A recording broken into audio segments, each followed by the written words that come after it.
네, 안녕하세요. 영화계 153회, 저는 진행의 허효식이고요. 예, 안녕하세요. 김정원입니다. 네, 오늘 저희가 다룰 영화는 블랙팬서입니다. 제가 정했고요. 예, 개봉 전부터 이야기가 많았던 작품이기 때문에 음, 다루게 됐습니다. 기본 정보를 설명해 드리겠습니다. 감독에는 라이언 쿠글러, 각본에는 라이언 쿠글러, 조 로버트 콜, 촬영에는 레이첼 모리슨, 음악은 러드윅 고렌슨, 의상에는 루스 이 카터, 편집에는 마이클 피쇼버, 데비 버맨입니다. 수익과 배급에는 월드 디즈니 컴퍼니 코리아입니다. 2018년 2월 21일 기준으로 네, 로튼 토마토에선 96%의 신선도, 그리고 평론가들에게 10점 만점에 8.2점의 점수를 받았고, 네, 관객들은 77%에 5점 만점에 4.1점을 주었습니다. 메타크리틱에서는 메타스코어 87점을 기록했고, 유저들은 10점 만점에 6.8점의 점수를 주었네요. 네, 그리고 국내에서는 시내 21에서 5점에서 8점까지 점수를 주었습니다. 네, 이 작품의 제작비는 2억 달러가량이 들었고, 2월 21일 기준으로 북미에서는 약 2억 5천 달러를 벌어들였고, 월드박스 오피스로는 4억 2천 달러가량 벌어들였는데, 아직도 흥행 중인지라 충분히 대박 흥행이 될 거라고 예상을 하고 있습니다. 트리비아를 말씀드리면 마블 스튜디오 10주년 첫 번째 작품입니다. 네, 주연부터 단역까지 등장인물의 90%가 흑인 배우로 캐스팅됐습니다. 그리고 한국에서 촬영을 한 걸로 유명하죠. 네, 2016년 11월 29일에 한국인 엑스트라를 모집한다는 공지가 있었고, 한국에서는 2017년 3월 17일부터 29일까지 촬영을 했는데, 네, 광안리 해변, 광안대교, 영도 와치로, 영선대교, 과정교, 자갈치시장, 사직북로, 동서대학교 등 부산 쪽에서 촬영을 한 것으로 알려져 있습니다. 그리고 OST를 좀 얘기를 해야 될 것 같은데, 네, 다양한 흑인 아티스트들이 참여했다고 하더라고요. 켄드릭 라마, 더 위켄드, 빈스 스테이플스, 트래비스 스콧 등등 굉장한 라인업을 자랑하고, 네, 그래서 OST 앨범이 나오자마자 빌보드 앨범 차트 1위를 달성했고, 네, 싱글 차트 핫 100에서 탑 10에 드는 등 영화가 개봉하기도 전에 OST가 벌써 많은 인기를 끌었다고 합니다. 네, 그리고 작중에 와칸다 공용어로 남아프리카 공화국의 공용어 중 하나인 코사어를 사용한다고 하더라고요.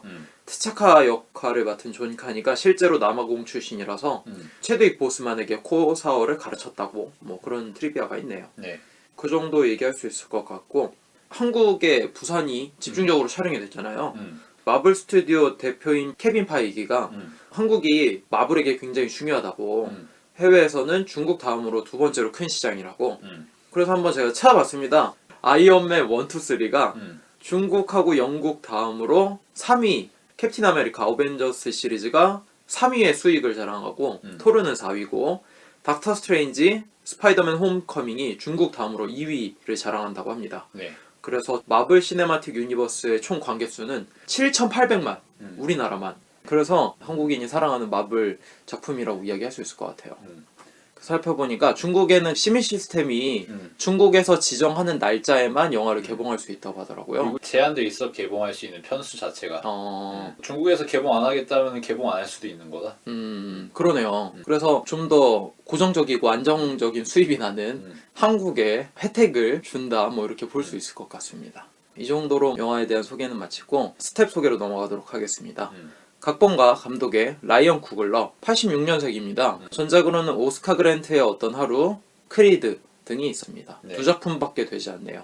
오스카 그랜트의 어떤 하루라고 하는 작품을 통해서 썬댄스 심사위원 대상, 관객상을 받았고, 칸 영화제에서 주목할 만한 시선상, 스톡홀름 영화제에서 최우수 첫 작품상, 도그빌 아메리칸 영화제에서 신인상, 뉴욕 비평가협회에서 신인 작품상을 탔고, 100만 달러도 안 되는 저예산으로 북미에서 1600만 달러를 거뒀다고 합니다. 네, 타임즈에서 선정한 세상을 바꾸는 30인 중 한 명으로 뭐 선정되는 그런 일도 있었네요. 네, 오스카 그랜트의 어떤 하루 같은 경우에는 굉장히 기대를 많이 했는데, 대단한 매력을 갖고 있는 영화는 아니고, 흑인이 억울하게 죽었던 사건을 담은 굉장히 짧은 단편이에요. 1시간 20분인가 30분밖에 안 그쵸. 되는.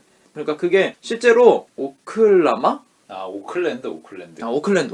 그쪽 지역에서 일어났던 사건이라고 하더라고요. 그래서 핸드폰으로 그 사건을 다 찍었더라고요, 시민들이. 그래서 굉장히 유명했던 사건이었는데, 네, 엄청나게 포장하지도 않고 냉정하게 바라보지도 않고 교과서 수준으로 적당하게 분석하는 것도 아니고 오스카 그랜트의 시점에서 이 사건이 어떻게 벌어졌는지 뭐 그걸 착실하게 보여주는 작품이었습니다. 재미있는 점이 블랙팬서에서도 오클랜드가 나오게 되죠. 그런 것도 연장선이라고 볼 수 있을 것 같아요, 제 생각에. 크리드도 이거 비슷한 노선의 영화잖아. 네, 그렇죠. 로키에게 처음 패배를 안겨준 아폴로 크리드의 아들 크리드가 네, 아버지의 뒤를 이어 복서가 된다고 이런 이야기 아니야. 네 맞습니다. 착실하게 이제 로키한테 수련을 받아서 이제 흑인 복서로서 거듭나는. 네. 그 영화도 아주 그냥 착실한 작품입니다. 대단하다고 치켜 세우기엔 민망한 무난한 작품이에요. 네. 그런 감독인데 블랙팬서까지 어떻게 오게 된 것 같아요. 개인사를 얘기하자면 86년에 캘리포니아 오클랜드에서 태어났고 부모님은 캘리포니아 주립대학을 졸업했다고 합니다. 네. 그래서 부모님은 라이언 쿠글러에게 무조건 좋은 학교를 고집했다고 그래서 양질의 교육을 받을 수 있었다고 네. 그리고 미식 축구 장학생이 돼서 남 캘리포니아 영화예술학교로 진학을 했고 그때 포레스트 휘테커와 만났다고 하더라고요. 휘테커가 그때 마침 후원을 좀 해주려고 영화 학도를 찾고 있었는데 라이언 쿠글러와 만나게 됐고 첫 대면에 한 45분 정도 이야기를 했는데 휘테커가 기꺼이 멘토가 되어주기로 하고 제작비의 절반을 대고 첫 장편 영화인 오스카 그랜트의 어떤 하루라고 하는 작품을 완성시킬 수 있었다고. 네. 그래서 이번 블랙팬서를 보면은 오클랜드가 나오는 것도 그렇고 포레스트 휘테커가 중요한 조연으로 등장하는 것도 그렇고 감독의 첫 작품과 연장선상에 있는 작품이라고도 볼 수 있는 게 좀 재미있는 점인 것 같아요. 다음으로 촬영에 레이첼 모리슨, 음악에는 러드윅 고렌슨, 편집에는 마이클 피 쇼퍼입니다. 모두 오스카 그랜트의 어떤 하루라고 하는 작품에 스텝으로 참여한 바가 있습니다. 이 말인즉슨 감독인 라이언 쿠글러의 제작 사단이라고도 볼 수 있는 것 같고 흔쾌히 마블 유니버스에서 이 사람들을 같이 영화를 찍을 수 있도록 배려를 해줬다라는 점에서 눈여겨볼 수 있는 점이 아닌가 싶습니다. 그리고 가장 중요한 편집에는 데비 버맨이라고 하는 사람인데 네. 이분의 전작으로는 스페이스 침스 그리고 스파이더맨 홈커밍에 참여를 했는데 이분은 아마 제 생각에는 마블 유니버스에서 차기 편집자로 활약하지 않을까 생각이 듭니다. 왜 그러냐면은 마블 유니버스에서 가장 많이 편집을 한 편집 감독 중 한 명이 댄 레벤탈이라고 하는 감독이에요. 아이언맨 1, 아이언맨 2, 토르, 앤트맨, 스파이더맨 홈커밍 앤트맨과 와스프라고 하는 작품을 편집을 했는데 스파이더맨 홈커밍에서 데비 버맨과 댄 레벤탈 이 두 사람이 같이 참여를 했어요. 근데 블랙팬서는 데비 버맨 혼자서 작품을 편집한 거기 때문에 아마 계속해서 이분을 쓰기 위해서 스파이더맨에서 한번 인턴식으로 같이 작업을 하고 이번 작품은 단독으로 맡긴 게 아닌가 뭐 이렇게 예상을 해봅니다. 그러면은 배우 소개로 넘어가도록 하겠습니다. 네. 티찰라 블랙팬서 역할의 체드윅 보스만, 전작으로는 42 드래프트 데이, 제임스 브라운, 갓 오브 이집트, 시빌워, 마셜, 블랙팬서. 작품들을 보면은 굵직굵직합니다. 더 익스프레스와 드래프트 데이라고 하는 작품에서 미식 축구 선수를 연기를 했고 그렇죠. 42라고 하는 작품에선 전설적인 흑인 야구 선수 제키 로빈슨의 역할을 맡았다고 하더라고요. 이 제키 로빈슨은 미국 역사상 최초로 아프리카계 미국인으로서 메이저리그에서 활약한 선수였다고 합니다. 그리고 전설적인 소울 뮤지션 제임스 브라운을 연기를 했고 마셜이라고 하는 작품을 통해서 흑인 대법관 서굿 마셜이라고 하는 역할을 맡았는데 판사 마셜. 운전기사가 억울하게 누명을 쓰고 투옥돼가지고 뭐 그거에 대한 변호를 하는 대법관이 되기 전에 그런 연기를 펼쳤다고 봅니다. 그래서 이 배우는 흑인들의 영웅이라고 보이는 운동선수나 유명인 가수 또는 흑인들의 인권을 대변해주고 변호해주는 뭐 그런 사람의 연기를 많이 맡았다고 하더라고요. 블랙팬서도 아마 그런 연장선에서 역할을 맡긴 게 아닌가 생각이 들더라고요. 이분의 뭐 생애를 조금 얘기하자면 1977년도에 사우스캐롤리나에서 태어났고 95년에 TL 한나 고등학교를 졸업했습니다. 그 이후에 워싱턴 DC에 있는 하워드 대학교에 진학을 했고 영화 제작을 전공했다고 합니다. 작가와 감독이 되고 싶어서 노력을 했는데 배우들과 긴밀하게 접촉을 하다 보니까 어떻게 연기를 배우기 시작하게 됐고 연기자로서 지금 성공적인 가도를 걷고 있는 사람이라고 볼 수 있는 것 같네요. 네. 재미있는 에피소드가 있는데 네네네. 이번 영화와 관련해서 네. NBA에서 얼마 전에 올스타전을 했거든요. 근데 올스타 전야제로 네네네. 덩크 콘테스트를 해요. 덩크를 과시하는 그런 대회인데 그쵸. 이때 올라디프라는 선수에게 체딕 보스먼이 블랙팬서 가면을 주면서 블랙팬서처럼 덩크를 시원하게 성공해봐라 라고 했는데 아쉽게도 콘테스트에서는 좋은 순위를 받지 못했어요. 네. 그래서 체딕 보스먼이 말하기를 이게 가면만 빌려주고 허브를 안 줬다. 허브를 안 줘가지고 이 모양 이 꼴이 난 거라고. 네. 뭐 이런 굉장히 재미있는 이야기를 네. 하더라고. 원작에 충실한 이야기라서 할 말이 없습니다. 네. 다음으로는 에릭 킬먼거 역할의 마이클 B 조던, 하드볼, 크로니클, 오스카 그랜트의 어떤 하루, 판타스틱 4, 크리드 등이 나왔습니다. 네. 크리드를 통해서 전미비평가협회 나무주연상을 받은 바 있습니다. 저는 좀 많이 놀랐습니다. 이번 작품을 보면서 빌런의 역할이잖아요. 악당의 역할이라고 볼 수 있는데 전작에서는 되게 선하게 나오거든요. 고민하는 한 인간 이런 식의 모습을 보여줬는데 이번에는 카리스마 있는 모습을 보여줘가지고 연기를 잘할 수 있는 배우구나라는 생각이 좀 들었습니다. 뭐 이 친구도 NBA에서 유명 인사지. 왜냐면 그래요? 이름이 마이클 조던이잖아. 아 그러네요. 맞아요. 그래가지고 마이클 조던하고 얽혀가지고 이야기가 되는데 본인이 또 농구를 좋아해. 그래가지고 경기장도 자주 가고 카메라에 또 그러면 자주 비치겠지. 네, 그래서 실제로 농구 실력도 좋아가지고 연예인 농구대회 단골로 참여를 한다고 합니다. 이름 자체가 농구 황제 마이클 조던이랑 철자까지 다 똑같아가지고 굳이 마이클 B 조던이라고 밝힌다고 하더라고요.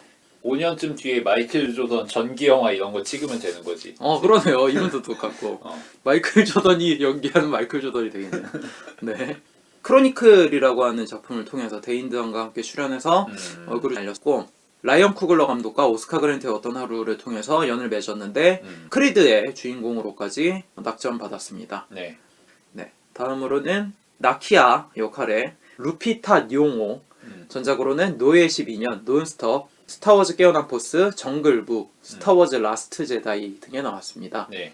이분은 노예 12년이라고 하는 작품을 통해서 크리티스 초이스 미국 아카데미 런던 비평가협회 미국 배우조합상 여우조연상을 받았습니다. 그러니까 주요 부분의 첫 작품으로 여우조연상을 받은 훼손같이 등장한 배우라고 볼 수 있을 것 같아요. 그때 연기가 좋긴 했지. 네, 패시라고 하는 노예 역할을 맡았죠. 그렇지. 그러니까 주인공이 노예로 끌려간 다음에 농장에서 주인공과 썸씽을 가장 많이 맺게 되는 네, 상대역 배우였지. 네, 주인공이 떠나갈 때 마차에서 손 흔드는 눈빛이 얼마나 아련하던지 참 아직도 기억이 납니다. 이분을 잠깐 소개시켜드리자면 케냐 출신의 배우라고 하더라고요. 네. 아버지는 케냐의 정치가이고 나이로비 대학의 교수였다고 합니다. 그리고 멕시코 대학에서 초대 강의를 하다가 얻은 딸이 루피타 니옹호라고 합니다. 그래서 멕시코 국적과 케냐 이중 국적을 갖고 있다고 얘기를 하고 집안이 상당히 명문가이고 예일 대학교 연극대학원 출신일 정도로 알고 보니 엄친딸이더라고요. 첫 작품이 노예 12년인데 이때 학교 졸업 직전에 오디션을 봐갖고 캐스팅이 됐는데 첫 작품부터 굉장히 두각을 드러냈다고 합니다. 네. 뭐 그 다음으로 나온 작품들도 보면 대작들이죠. 스타워즈도 그렇고 정글북에서 늑대 엄마 락샤라고 하는 캐릭터를 성우로 연기를 했고 스타워즈 라스트 제다이까지 나오면서 1학 스타가 된 사람이라고 볼 수 있을 것 같아요. 다음으로는 오코의 여전사 역할의 다나이 구리라라는 배우입니다. 워킹데드 시즌 3부터 지금까지 계속해서 나오는 배우고 올 아이즈 온 미, 블랙팬서와 인피니티 워에도 나올 예정입니다. 네. 워킹데드 시즌 6를 통해서 세턴 어워즈에서 최우수 TV 여자 조연상을 받은 바 있습니다. 다음 배우로는 에버렛 K 로스 역의 마틴 프리먼, 러브 액츄얼리, 호비 시리즈, 드라마 셜록 시리즈, 그리고 드라마 파고, 그리고 11워 등에 나왔습니다. 셜록 드라마를 통해서 에미상에서 나무조연상과 미니시리즈상을 받은 바가 있습니다. 네. 드라마로 친숙할 것 같고 셜록과 호비 시리즈를 통해서 영국을 대표하는 배우 중에 한 명이라고 합니다. 네. 11월에도 나왔지. 네. 그러니까 이게 나중에 어떻게 될지 모르겠는데 주목해야 될 포인트가 마블 세계관에 로스 장군이라는 캐릭터가 있어요. 헐크에서 나왔다. 이 사람이 11월에도 나왔거든. 이 사람이 너희 히어로들 관리가 안 된다, 뭐 이거 서명해라 이런 거 강요하는 이런 역할이었단 말이야, 11월에서. 근데 이 로스 요원하고 철자까지 이름이 똑같단 말이야. 그러니까 이거는 뭔가 설계가 있는 게 아닌가. 굳이 우연의 일치로 이름을 똑같이 했다는 건 좀 이상한 것 같고 둘의 관계가 나중에 어떻게 진전될지 이걸 좀 지켜봐야 될 것 같아. 네, 일단 지금 상황만 보면은 로스라고 하는 이 요원이 친 와칸다라고 볼 수 있을 것 같은 그 정도. 다음으로는 포레스트 위테커 주리 역할을 맡았죠. 이분은 저희가 영화계 108화 컨택트에서 다루었으니 네. 그 편을 참고해 주시면 좋겠습니다. 마지막으로 율리시스 클로 역할의 앤디 서키스, 음. 반지의 제왕 시리즈, 킹콩 프레스티지, 혹성 탈출 시리즈, 틴틴, 스타워즈 깨어난 포스, 라스트 제다이 등에 나왔고, 반지의 제왕을 통해서 크리틱스 초이스, 세턴 어워즈, MTV 영화제 등에서 나무조연상과 디지털 액션상 등을 받았고, 혹성 탈출을 통해서 세턴 어워즈 최우수 나무조연상을 받은 바 있고, 브리드라고 하는 작품을 통해서 감독으로서 시카고, 밴쿠버, 스톡홀름, 취리히, 토론토, 밀베리 영화제 후보로 초청을 받은 바 있습니다. 네. 굉장히 연기뿐만 아니라 이제는 감독으로도 명성을 알리는 배우예요. 네.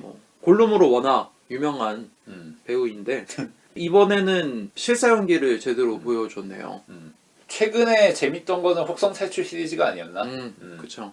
외모 디자인도 앤디 서키스스럽게 디자인했잖아. 맞아. 그거는. 그래서 이거는 그래픽 연기긴 하지만 볼만하지 않았나. 그 개성을 읽어낼 만한. 저도 시저 역할을 맡았을 때 처음엔 정보를 모르봤거든요. 근데 눈빛이랄지 말하는 거랄지 그런 목소리들이 너무 카리스마 있더라고요. 물론 디자인 자체는 뭐 그래픽이긴 하지만 그걸 뛰어넘어서는 연기가 보이는데 라는 생각이 들어서 아카데미 후보에도 올라와도 좋지 않을까 그런 생각을 계속 했는데 뭐 원투는 안 올랐더라고요. 이번 작품은 올랐나?